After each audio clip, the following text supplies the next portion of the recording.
What did I once tell you about the capital? Rule lies here. Come, my lady. I know you've had a difficult day.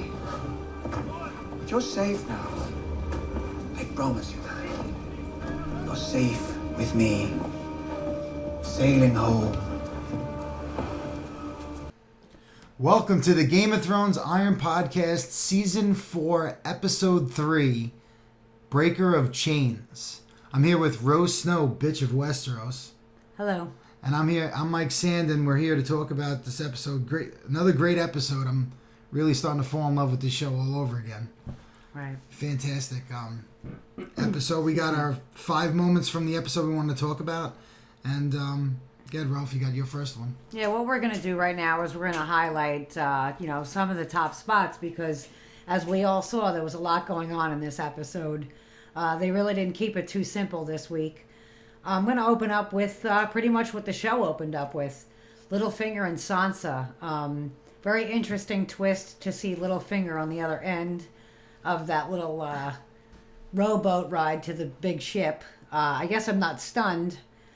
I feel that maybe Littlefinger is, in some sense, reaching out to Sansa, of course, because of his love of Catelyn. Maybe he's trickling that on down to Sansa. Who knows? The Dantos scene was very, I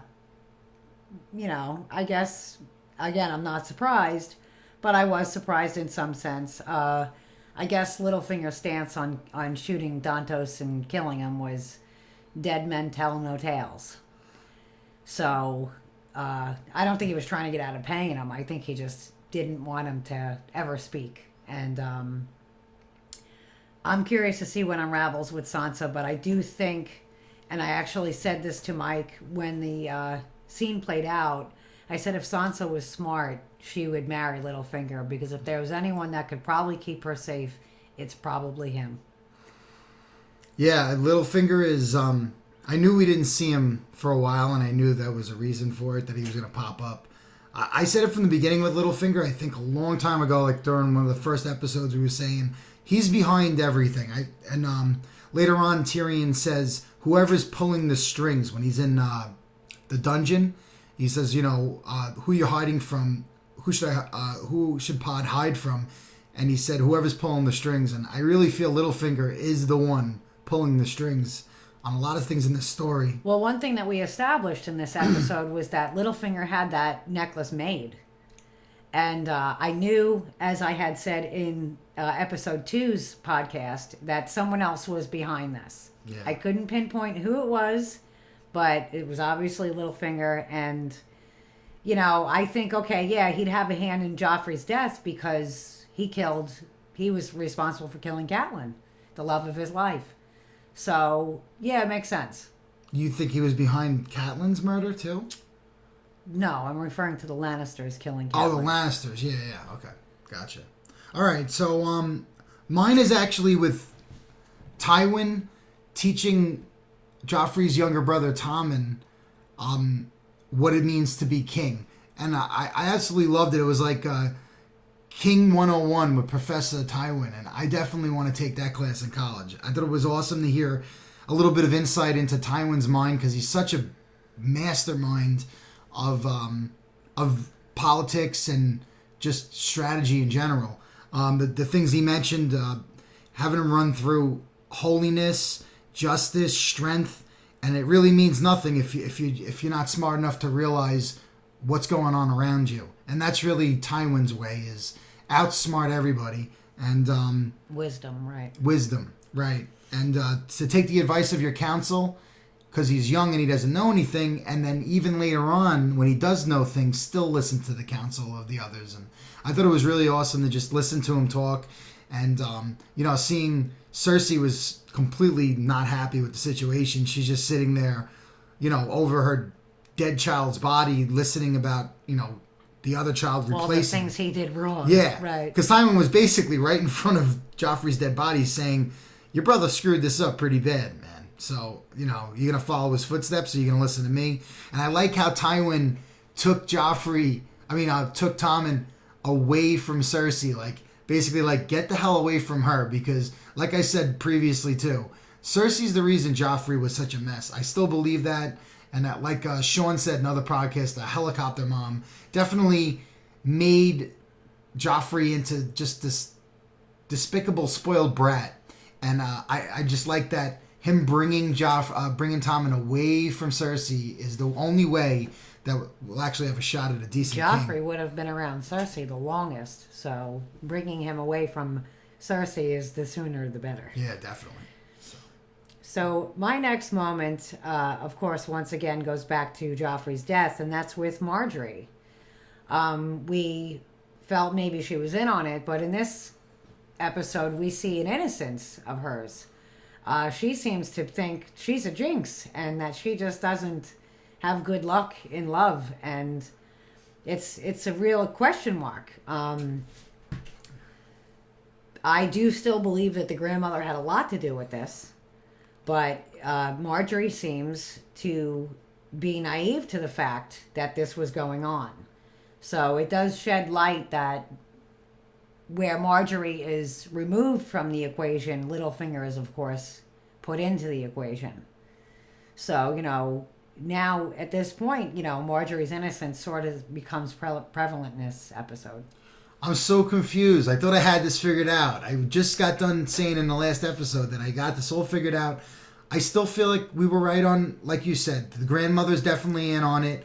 I feel like Dantos still gave the necklace, and the necklace had the poison on it. From Littlefinger. From Littlefinger, now we know. Sansa was a scapegoat. Sansa was just the carrier of the poison. Right. Lady Olenna grabbed it. Now, still, I don't see where the grandmother got it in the glass. Like, that's why I thought Marjorie was in on it. But like you said, that scene really looked like Marjorie's like, damn, what's going on around here? Like, she's a babe in the woods routine. Right. And it's definitely kind of made me scratch my head for a minute, but maybe, maybe there's something they didn't show on camera, obviously. Maybe she got a chance to slip it in there. Because that's still the question mark. So they're leaving that up in the air, it seems. So just think about being at a wedding where there's a lot going on and there's people are socializing and walking back and forth, and it could have come from anywhere. I know, but it was on a separate table. That's why I was so confused, because that glass was on a separate table. So I'm like, how could she get up, this old woman, walk over to another table when nobody's looking? But I guess that's what happened. Maybe we're talking Littlefinger here, and it was clear that Dantos saw it coming because he was the one that got Sansa out of there. So there was obviously a plot here. Yeah, but I mean, Dantos isn't exactly quick on his feet either. I don't see him doing a ninja motion to the... Again, scapegoat, all about the gold, all about getting paid. Yeah. Okay, well, my next one is Jaime and Cersei getting down next to Joffrey's body. That was totally strange. I did not see that coming. I mean, I know in the book there's a scene where they have sex in a sept, but not next to Joffrey's body unless I missed something. That was really weird. I thought that was a weird choice. I didn't really like it. Just seems like nobody in their right mind. But then again, this twincest thing. Right. I mean, just to make the fact that they're brother and sister that sleep together even more creepy. Right. Let's do it next to our dead incestual child. Well, How if weird. you screw your own sister, then let's just wonder where those barriers are. They just don't seem to be there. So. And it almost seemed like rape, like you were saying that. He forced himself on her, no doubt. Yeah. So now, Jaime, the guy that we're starting to all turn around on and root for, now he's raping his sister. But at the same time, I do feel Cersei gave into it a little bit. But she was saying, this is wrong, this is wrong. This is a really kind of just strange She's thing. submissive to Jaime, which is why she doesn't fight like like Cersei typically would, because she is submissive to Jaime in some sense. Yeah, that's a good She point. didn't even want to have sex with him without Joffrey's body there. Yeah. So we would have to assume that, he did press himself on her. But, Let's not forget, though, Cersei definitely knows how to use, that powerful weapon between her legs. Maybe now that she wants something out of Jaime. Don't forget, she did ask, kill Tyrion. Mm-hmm. So maybe she is kind of giving it up a little bit, to get Jaime to do things for her. Because obviously she manipulates the other at Jaime. This point. Yeah, right. And she's done it before, and I feel like she was, maybe manipulating Jaime. Maybe she's saying, well, if I give in to him, maybe he'll actually do it. Well, if anybody's good at throwing a monkey wrench into the scene, it's definitely HBO and Game of Thrones. Yeah. So. So that's mine. What do you got next? Actually, next I have the relationship between Gilly and Sam, and of course, baby Sam. Again, damsel in distress. Somehow bringing her to this brothel, which seems pretty interested in pimping her out more than anything, is safer than where she was. I don't get it. I think her chances of being sexually assaulted or something in that sense is a lot higher where she is now than it was at Castle Black. He's craven. He's a coward. That's what it is. He can't stand up to his brothers of the Night's Watch. He's creeping out. He's like, no, I think that's just him copping out. He is a coward, and he always will be. Well, again, he puts her in dire straits in this rundown shanty with freak show creepers all over. The women are gross. It's just like, wow, why the hell would you put her and the baby there? Yeah, apparently there's no toothpaste over there in the Molestown brothel. There's no Clearasil or toothpaste. That freaking chick with the black teeth. And the Clearasil zits everywhere. It was just like, wow, yeah, this is like gross. That was pretty nasty. Yeah. So that was my my scratching my head moment. Why would we put Gilly here and baby Sam? Why? Because why? Did you see the floor too? There was like all cruddy, scummy, like rags on the floor or something. I don't know. But okay. So my next is the comedy team of the Hound and Arya. They were a lot of fun. I always enjoy them too. They got a lot of jokes and everything back and forth. I mean, Arya's like, "Do you have a map?" And the Hound's like, "Yeah, when you see the next map shop, I'll let you know. Let me know. I'll buy you one." And then the other scene where the father and the daughter take them two in to feed them soup, and and they're praying, and you can see the two of them are starving. They're just like, let me get that soup, that rabbit stew. Right. And, he's talking to all of them. He's going through all 7 gods, and the Hound's like, are you gonna wait? You gonna do all 7 of the fuckers? I'm starving. Like, and may the stranger not allow someone to kill us in their sleep for no reason. Amen. And he right. just starts pounding on the Definitely a hilarious part. Yeah, the Hound's great. I really thought that the little girl was keeping him at bay because she was, real sweet, cute little girl. And I thought, if anything, he was acting like somewhat of a gentleman in some sense of that word because of that little girl. He seems to be fond of children. He seems to have compassion for children. Maybe because of what he went through as a child, getting burned. Who knows? Right? But the only thing I didn't like is I didn't like how he robbed that guy. I thought that was kind of... I get it. I get what the Hound's saying. This guy's weak. Right. He's got this money. It's going to waste. It's Right. like basically, if he don't take it, somebody worse than him who's going to murder them is going to take it. So it's better he takes it. But it's kind of a weird, twisted logic. It's almost like somebody logically explaining, why they, mugged somebody. I don't know. I just think that was pretty cool. I totally agree with Arya that was pretty scummy. Right. It was definitely one of those, come on, man, moments. But what are you going to do? So, that's mine. All right. Well, on to the Martell orgy. Nice. Man, This they sex know how to scene- party in Dawn, man. They know how to party, but let me tell you something. Get some motherfucking beer goggles on. That's what I'm talking They about. probably got the wine goggles. Good grief. I mean, is there anyone in this fucking scene that is not repulsive? You got these nasty chicks. Do you like This gross fucking blonde you like guy. the Viper's girlfriend? She's alright. She's alright, but I don't want to say anything that's going to be offensive to anybody. I just, I don't know. Come on now. Get to the fucking gym, people. That's all I have to say. And, all in all, it's a weird scene. We're all weirded out. And okay, we get it. Oberyn likes it both ways and whatever. That's great. He's the Prince of Dorne. He can do whatever he wants.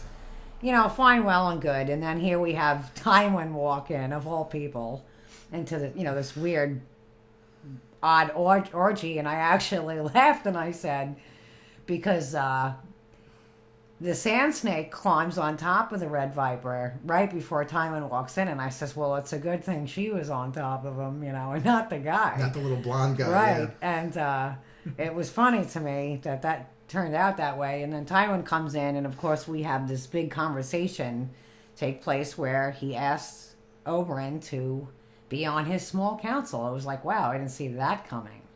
Yeah, weird.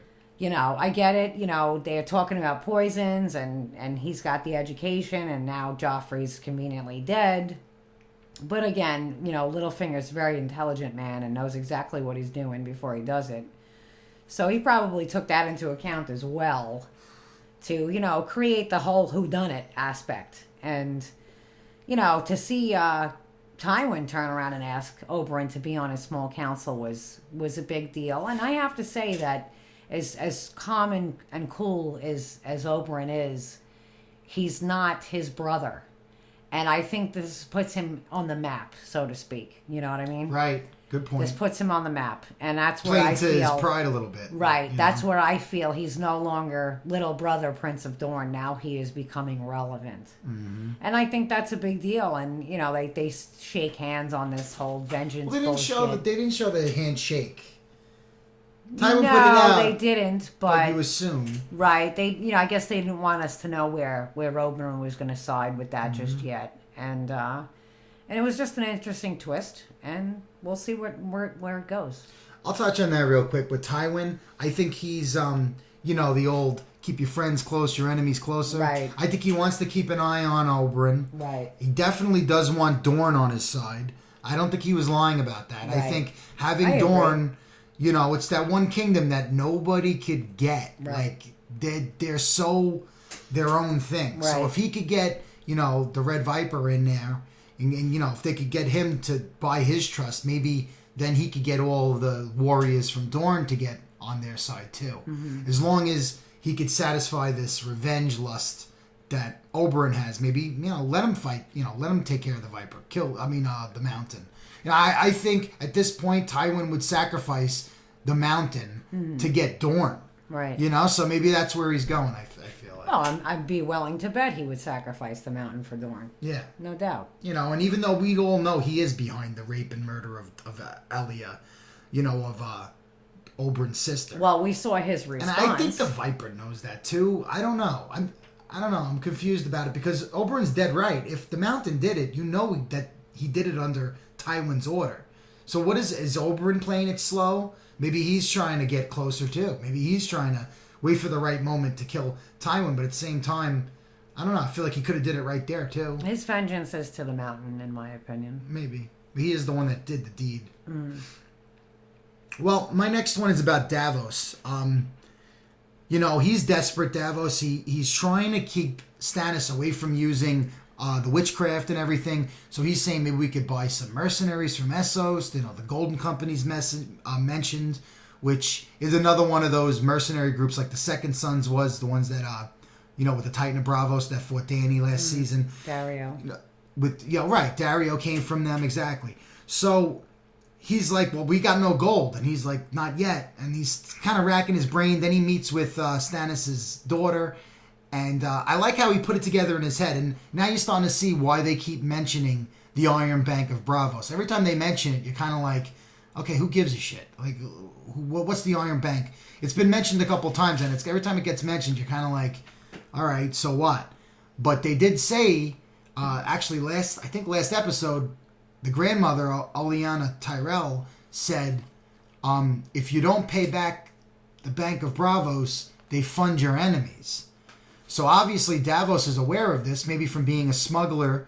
I think he even said they didn't know he was in Braavos, and he was mentioning that. So very cool. So looks like Davos and Stannis are going to reach out to the Iron Bank and say, hey, the Lannisters aren't paying you back, then help us out and we'll kill them. What happened to the Lannisters always paying their debts?